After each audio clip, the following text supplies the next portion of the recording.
Back when I was in high school, I didn't have really any career plans. I was just kind of thinking of what I wanted to do, and I had a crime class as a senior in high school, barely 5'7", maybe 150 pounds soaking wet.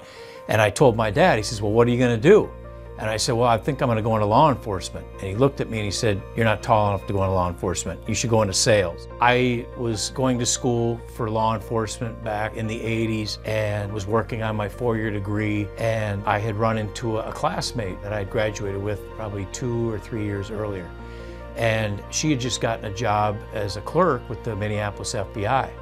And so she said, hey, you know, they're hiring people down there. And I was just like, what? The FBI? I mean, out of all. So I applied and I got hired with the Minneapolis division of the FBI as a file clerk. And in 1990, I started with the Tallahassee Police Department. I'm from the metro area here in Minnesota, but I moved down. I spent 7 years with that police department, but I really missed the 4 seasons. In 1997, started with the Bloomington Police Department. I live here in Bloomington, I'm part of the community, and to be honest with you, I never thought about leaving.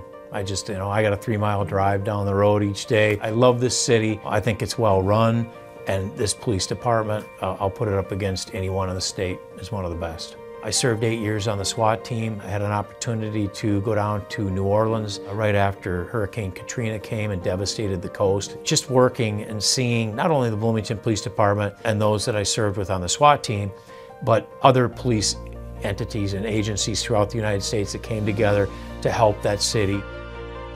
I think the biggest change has come in the form of technology, just the advancements in DNA and how we use DNA to solve cases. Another big change is how we engage with the community.